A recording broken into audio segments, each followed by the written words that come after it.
மாதத்தில் எல்லா நாட்களும் சொல்லப்படுறதும் இல்லை. செவ்வாய்க்கிழமை நள்ளிரவுகளில் சொல்லப்படுற கதை. சொல்கிற இடத்துல ஆண்குலம், சிறு குழந்தை கூட, ஒரு 2 மாத குழந்தை கூட ஆண் குழந்தை இருக்காது. ஆண்களே இல்லாத ஒரு இடத்துல சொல்லப்படுற ஒரு கதை. வாழ்க்கை இருக்கு இல்லையா, அதை இந்த பகுதி மக்கள் சொல்கிறது மாதிரி சொல்லணும்னா, கஞ்சிக்கு செத்த வாழ்க்கை, கஞ்சிக்கு செத்த வாழ்க்கை. ஒவ்வொரு நாளும் வசதியற்ற வாழ்க்கையை அப்படி சொல்லுவாங்க. அரிச்சு போட திரைச்சி போட பானையில் சோத்து படுக்கையும் இல்லை, அள்ளி போட கிள்ளி போட கடகத்தில் அரிசியும் இல்லை.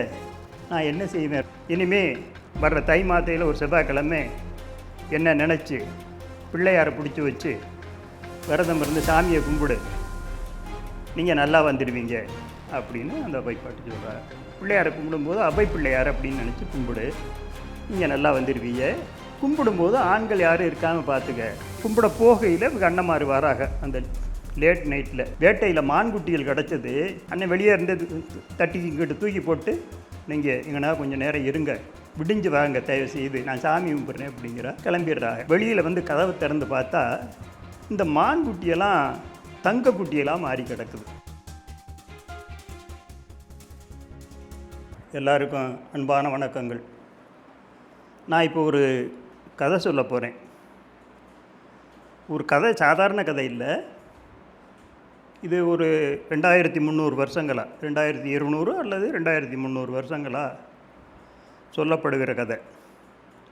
பெரும்பாலும் ஆண்களுக்கு தெரியாத கதை. பெண்களிடத்தில் சொல்கிறது, தாய்மார்கள் தங்களுடைய சந்ததிகளுக்கு, பெண்களுக்கு மட்டுமே சொல்லிக்கின்னு வர்ற கதை. இந்த கதை வருஷத்தில் ஒரு 3 மாதம் எல்லா நாளும் சொல்ல மாட்டாங்க.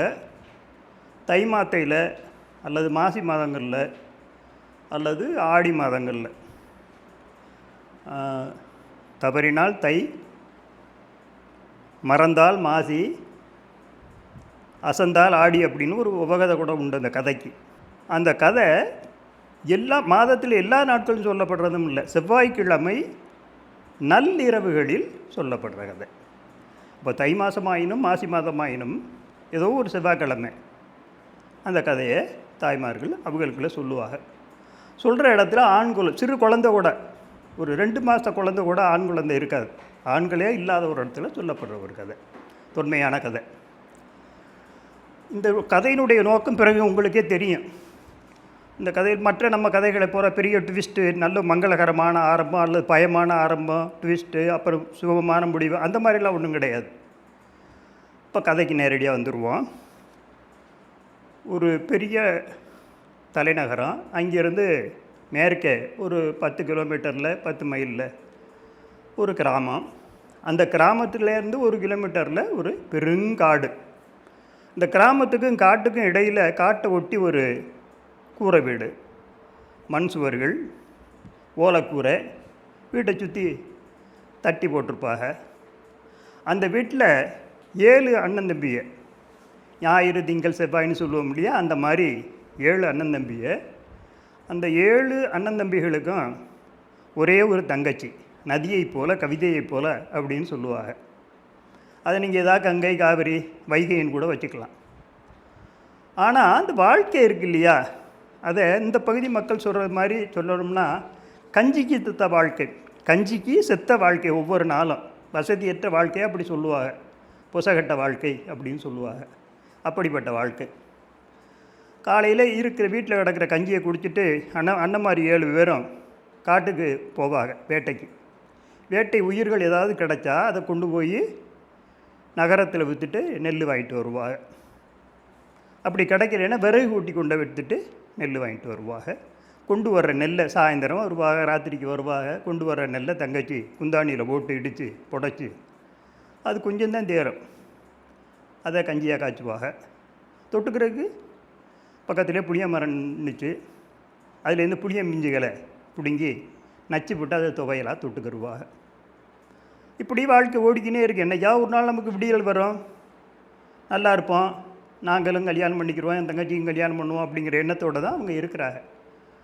ஒரு நாள் நகரத்துக்கு போனவங்க வரல, கொஞ்சம் லேட் ஆகிடுச்சு. தங்கச்சி மட்டும் வீட்டில் இருக்காப்புல, பழகிய இருட்டு. அப்போ ஏதோ ஒரு குரல், மகளே பசிக்குது அப்படின்னு குரல் வருது. அது குரல் வந்த திசை தட்டிக்கு நேர, அதாவது வாசலுக்கு நேர. இந்த பொண்ணு எந்திரிச்சு போகுது. வித்தியாசம் இருக்குது. எப்போவுமே எப்படி அதே மாதிரி ஆண்கள் வருவாங்க, பகலில் வரமாட்டாங்க, ராத்திரியில் தான் வருவாங்க. ஏன்னா வர்றவங்க வந்து திகம்பர சாமியார்கள், ஆம்பளை, அதாவது இருக்காது, அது ராத்திரிலாம் வருவாங்க. நம்ம ஆடையால் மறைச்சிக்கிறத அவங்க அந்த வளர்கிற உடம்புல வர்ற முடியால் மறைச்சிக்கிருவாங்க.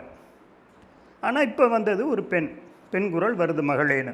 இவன் எந்திரிச்சு போய் பார்க்குறா, ஒரு மூதாட்டி, அதே மாதிரி சாமியார் தான். அவளுக்கு கண்ணு கலங்கிருச்சு. என்னமே ஒன்றுமே இல்லை, அண்ணன் மாதிரி கொண்டு வந்தால் தானே அரிசியை புடைச்ச சோறாக்க முடியும். அம்மா, அரிச்சு போட திரைச்சி போட பானையில் சோத்து பருக்கையும் இல்லை, அள்ளி போட கிள்ளி போட கடகத்தில் அரிசியும் இல்லை, நான் என்ன செய்வேன், ரொம்ப இருக்குது, தயவுசெய்து போயிட்டு வாங்க அப்படிங்கிறாப்புல. அந்த சாமியாரிணி அப்போ அந்த மாதிரியான வயசான சாமியார்கள் அப்போ அவ்வை அப்படின்னு சொல்லுவாங்க. அது அந்த அவ்வை வந்து இந்த பொண்ணை பார்த்துவிட்டு, ஒன்றும் இல்லை, குந்தாணியை சுற்றியும் திருகையை சுற்றியும் கிடக்கிற அந்த உமியை தவிட்டு அள்ளி புடைச்சிட்டு பாரு, உலக 2 உலகு தேரம் கொண்டாந்து போடு. இல்லைங்க, நல்லா புடைச்சி தானே நானே போட்டிருக்கேன், இருந்தால் நாங்கள் அண்ணனுக்கு, இல்லை நீ போய் பாரு கிடைக்கும்.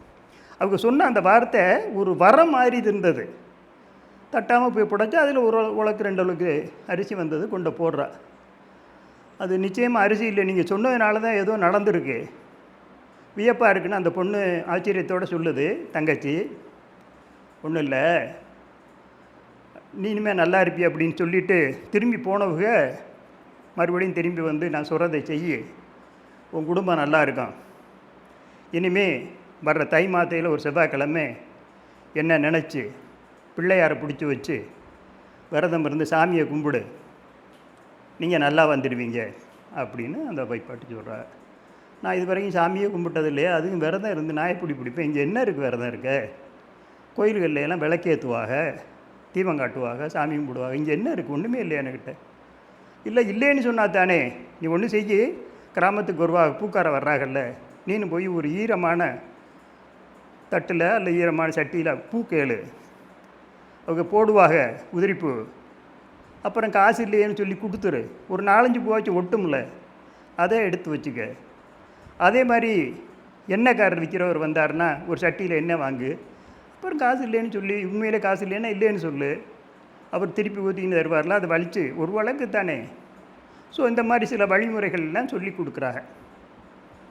ஒரு செம்பில் மாவிளையை வச்சு, ஒரே தான் தென்னை மரம் இருக்கு, ஒரு தேங்காய் குடுமையோடு வச்சு அதை தெய்வமாக வச்சுக்க, அதுதான் பிள்ளையாருன்னு நினச்சிக்க, பிள்ளையாரை கும்பிடும்போது அவ்வை பிள்ளையார் அப்படின்னு நினச்சி கும்பிடு, நீங்கள் நல்லா வந்துடுவீங்க.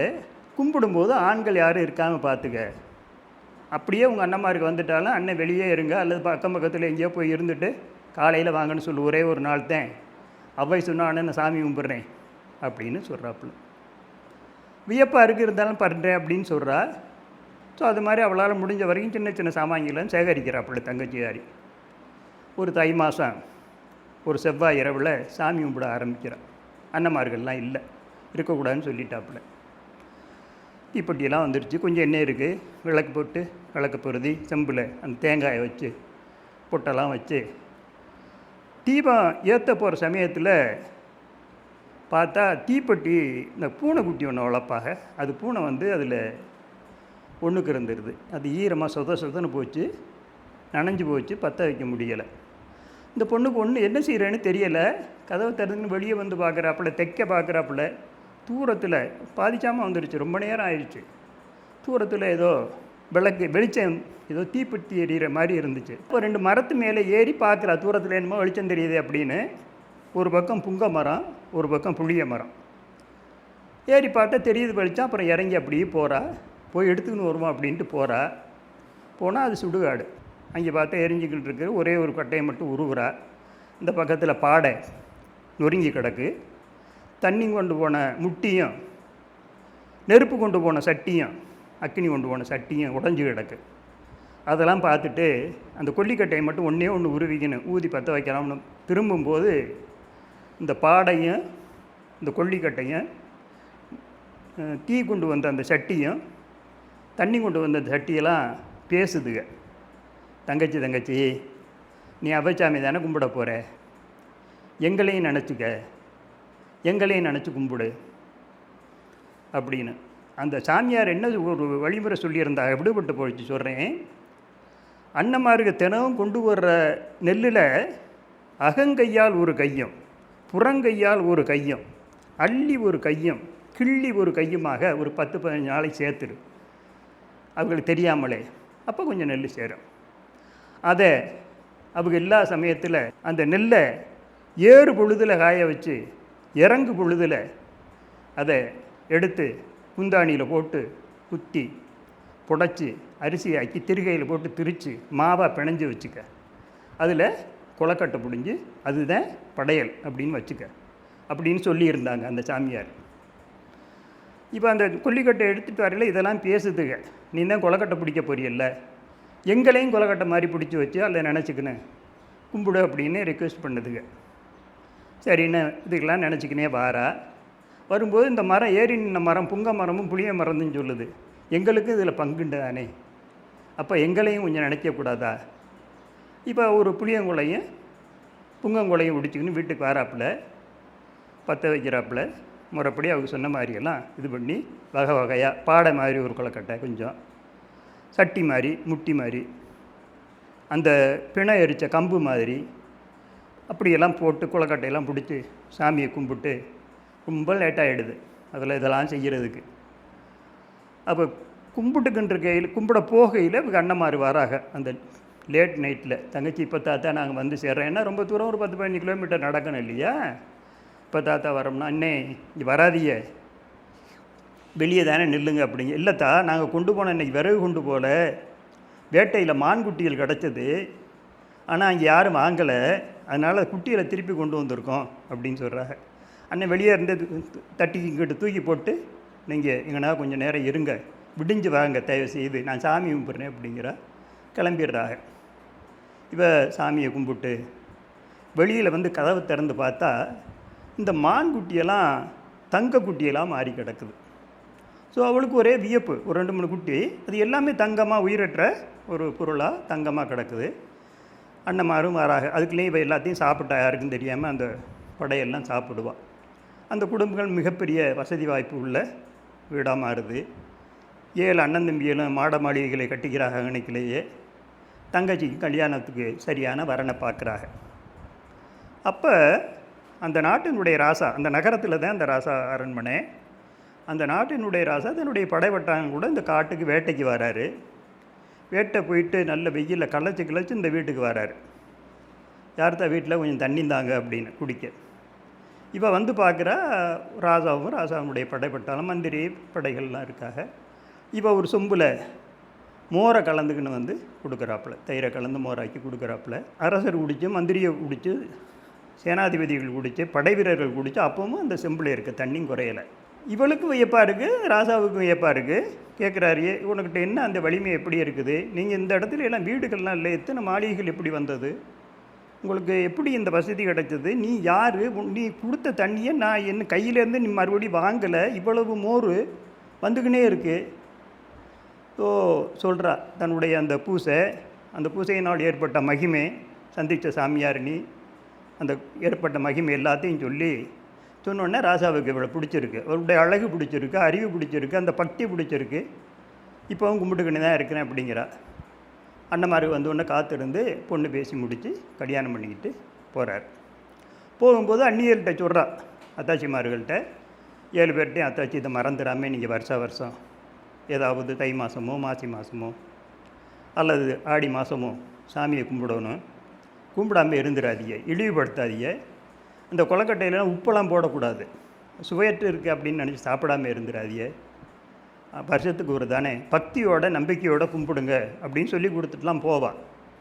ஆனால் இவங்க மிதமிஞ்சிய பணம் வசதி, அவங்க பிறந்த வீடுகளும் அப்படித்தேன். அதனால் அவங்க வேலைக்காரங்களை கும்பிட சொன்னாங்க. கும்பிட்டு அந்த திங்கிறதை இவள் உப்பு இல்லையே, அதனால் மூட்டையை கட்டி அழுக்கு துணியோடு போட்டுருவாப்பில். அதை செலவு தொழிலாளி மனைவி துறையில் சாப்பிட்டு அவங்க வசதியாக வருவாங்க.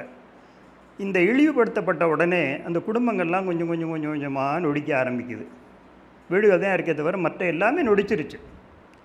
இவங்க மறுபடியும் வேட்டைக்கு போக வேண்டிய ஒரு சூழல், வேட்டைக்கு போகிறாங்க. அந்த அளவுக்கு வறுமைப்பாடு வந்துடுது. தங்கச்சி அரண்மனையில் இருக்கிறா. ஒரு நாள் இவங்க ஏதோ விறகோ அல்லது வேட்டைப்பொருள்களோ கூவி வித்துக்குன்னு வரையில் பார்த்துட்றாப்புல உப்பரிகை மீது நின்று கூப்பிட்டு அண்ணன்மார்களை கூப்பிட்டு கண்ணீரோட ஏன் இந்த நிலைமை வந்தது, இல்லை இந்த மாதிரி ஆயிடுச்சு, இந்த மாதிரி நடந்துக்கிட்டாங்க போல இருக்குது, எங்களுக்கு தெரியலை. ஸோ அண்ணன்மார்களோட இங்கே வர அத்தாச்சிகிட்ட கேட்குறா, இவங்க தப்பு பண்ணது தெரியுது, பக்தி இல்லாமல் கும்பிட்டாங்க அப்படிங்கிறது ஒன்று. அந்த படையலை அது நெறியோடு சாப்பிடாம தூக்கி எறிஞ்சது ஒன்று. இந்த மாதிரி செயல்கள்லாம் சங்கட்டமாக இருக்குது, ஏன் கும்பிடுன்னு கடிஞ்சுக்கினேன். மறுபடியும் அவங்களுக்கு எப்படி கும்பிடணும் அப்படிங்கிறத அவளே வீட்டிலே இருந்து சொல்லி கொடுக்குறான். இந்த மாதிரி 7 வீட்டிலே இருந்தோம். அகங்கையால் ஒரு கை, புறங்கையால் ஒரு கை, அள்ளி ஒரு கை, கிள்ளி ஒரு கைன்னு சொன்னாங்களே, அந்த மரபு கூட தாவராமல் 7 வீட்டிலேருந்து கொண்டு வர சொல்லி 7 வீட்டு நெல்லையும் ஏறு பொழுதில் காய போட்டு இறங்கு பொழுதில் இடித்து திரித்து அந்த அவ்வைப்பாட்டி சொன்னது மாதிரியே பூஜை செய்கிறாங்க. பூஜை செய்து அந்நியலுக்கும் கொடுத்து எல்லாருமே இப்போ நம்ம தப்பு பண்ணிட்டுங்கிற உணர்வோடு சாப்பிட்றாங்க, பூஜை செஞ்சுக்கிட்டு இருக்காங்க. அப்போ அந்த அவ்வைப்பாட்டி வந்ததில் இருந்து தான் உப்பரிக்கு அரண்மனைக்கு போனது வரையிலான அந்த நிகழ்வை எதனால் ஏற்பட்டது அப்படிங்கிறத ஒரு கதையாக நள்ளிரவில் அந்த அந்நியருக்கு சொல்கிறாப்புல, தனக்கு ஏற்பட்ட கதை. அப்போ அந்த முதல்ல இந்த கதையை சொன்னது, இந்த நிகழ்வுகளை சொன்னது தங்கச்சிக்காரி தான். அதை கேட்டது அத்தாச்சி மாதிரி 7 பேரும். அந்த காலத்திலேருந்தே இன்னைக்கு வரைக்கும் அவ்வைச்சாமி கும்பிட்ற மரபு சில சாதிகள்கிட்ட உண்டு, தமிழ்நாட்டில் உண்டு. திருநெல்வேலியிலேருந்து சென்னை வரைக்கும் இருக்கும். அதில் குறிப்பாக நாட்டுக்கோட்டை நகரத்தார் பெண்கள் நிச்சயமாக கும்பிடுவாங்க. அதுமாதிரி இந்த ஏழுகிளை கள்ளர்கள் எனக்கு தெரிஞ்சு இவங்கெல்லாம் வருஷத்துக்கு வரதுனா ஒரு 10 பேர் 15 பேர் 20 பேர் சேர்ந்து ஆண்கள் இல்லாத வீட்டில் கும்பிடுவாங்க. அதில் வயதானவங்க இந்த கதையை நெறிப்படி சொல்லுவாங்க, கும்பிடுவாங்க. ஆக இந்த கதை பெண்களுக்கு மட்டுமே பெண்களால் சொல்லப்பட்டு ஆண்கள் அறியாமல் இப்போ எனக்கு தெரிஞ்சிருக்கு, அதனால தான் சொல்கிறேன். இந்த கதையில் பெரிய ட்விஸ்டெல்லாம் இல்லை. ஆனால் ஒரு கதை 2200-300 வருஷங்களாக பக்தியோடு வந்துக்கின்றிருக்கு. அது சமண மத சாமியார்களால் தான் இது முடிஞ்சிருன்னு நினைக்கிறேன். இப்போ யாரும் சமண மதத்தில் இருக்கிற மாதிரி தெரியல. ஆனாலும் அந்த பக்தி நெறிங்கிறது இன்றைக்கு மட்டும் இன்றைய வரைக்கும் வலுவாமே ஆளுமையோடு அந்த சாமி கும்பிட்றது பெரிய ஆண்களுக்கு தெரியாது, சொல்லவே மாட்டாங்க. நகரங்களில் இது பற்றி எந்த அளவுக்கு தெரியும் அப்படின்னு தெரியலை. ஆனாலும் அந்த அவ்வைச்சாமி அல்லது செவ்வாய்ச்சாமி கும்பிட்றா அப்படிங்கிறதோட அந்த கதை நிறைவு பெறும். இந்த கதையை நான் இது வரைக்கும் ஆண்கள் அதிகம் தெரியாமல் இருந்தால் தெரிஞ்சுக்கிறோனுங்கிறக்காக சொன்னேன். இந்த வழிபாடுங்கிறது இந்த 2000 வருஷம் தாண்டி தொடர்ந்து கொண்டே இருக்கிற தமிழகத்தில், அதுவும் உழைக்கும் மக்களிடத்தில் கிராமப்புறங்களில் இருக்குது அப்படிங்கிறதுக்காக அந்த கதையை சொன்னேன். அதில் ஒரே ஒரு விடுபட்ட முக்கியமான தகவல், அந்த சாமி கும்பிட்டு அந்த படையலை பெண்கள் சாப்பிட்ட உடனே அங்கேயே சாப்பிட்ருவாங்க. சாப்பிட்ட உடனே எஞ்சி இருக்குமே, ஆனால் அந்த விளக்கு திரி உட்பட எஞ்சி இருக்க எல்லாத்தையும் ஒன்றா வச்சு வெளியே வந்து அதை பள்ளம் தோண்டி அதுக்குள்ளே போட்டு புதைச்சிருவாங்க. ஆடு மாடுகளோ ஆண்களோ அதை டச் பண்ணக்கூடாது அப்படிங்கிறதுக்காக. ஒன்று. 2வது விடுபட்டது என்னென்னா, விடியும் தருவாயில் கதவை திறந்துக்கின்னு கதை முடிஞ்ச உடனே சாமி கும்பிட்டு முடிஞ்ச உடனே விடியும் தருவாயில் கதவை திறந்துக்கின்னு கீழ் நோக்கி கிழக்கு நோக்கி பார்ப்பாங்க. அந்த பொழுது விடியும்.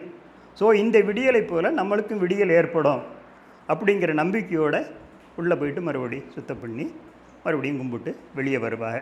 இது ஒரு கதை, அருமையான கதை. வாய்ப்புக்கு நன்றி.